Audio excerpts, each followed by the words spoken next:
We start with the latest on tension rising in Hamas and Israel.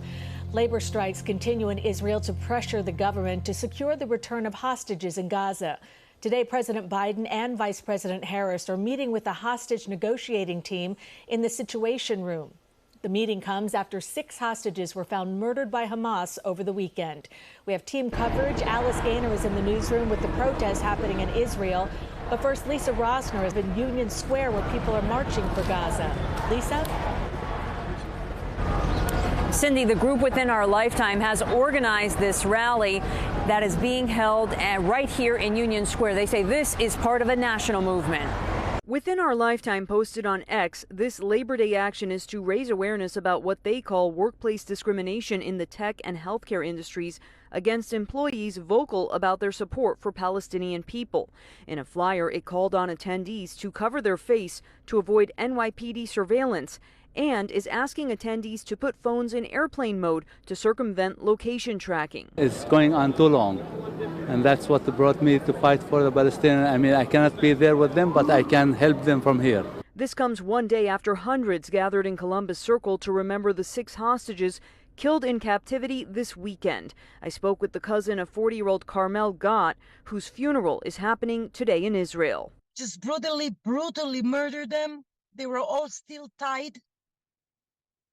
Some were shot, some were hit, some were pushed to the wall, and they ran away instead of just leave them. The group Within Our Lifetime says this evening there is a fundraiser from 5 to 9 p.m. in the West Village. Organizers say it's for doctors in Gaza and more medical equipment in the West Bank. It is not clear if this rally will stay here in Union Square or if it will move to another part of the city. We're live in Union Square. Lisa Rozner, CBS News, New York. Lisa, thank you. A national strike in Israel after the murders of 6 hostages in Gaza. This followed mass demonstrations over the weekend to protest the Israeli government's failure to reach a hostage release deal. Alice Gaynor is in the newsroom with an update.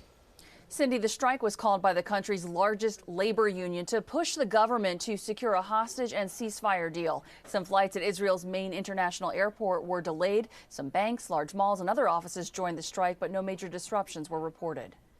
The bodies of 6 hostages killed in Gaza were recovered over the weekend, including Israeli-American Hirsch Goldberg Poland, whose parents addressed the Democratic National Convention last month. On Monday, thousands attended a funeral for him. Hirsch, we failed you. We all failed you.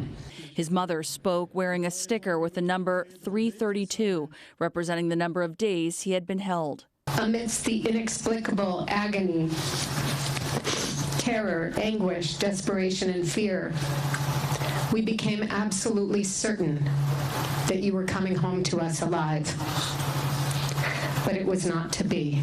Israel said the hostages were killed by Hamas shortly before Israeli forces arrived in the tunnel where they were held. Anger boiled over onto the streets Sunday in Tel Aviv as demonstrators blamed Prime Minister Benjamin Netanyahu for not securing a deal to bring the hostages home. Criminal governments who lets the hostages be murdered only for the sake of the coalition. In Jerusalem, a rally outside Netanyahu's office, the brother of Keith Siegel, an Israeli-American hostage still being held in Gaza, was there. My message to Prime Minister Netanyahu is that my brother Keith and all the remaining hostages need to be home immediately. Parents of Israeli-American hostage Idon Alexander. And I'm hoping that he's strong and he knows that we are fighting for him and he will come back home. Tel Aviv Airport temporarily suspended flights as part of a nationwide anti-government strike.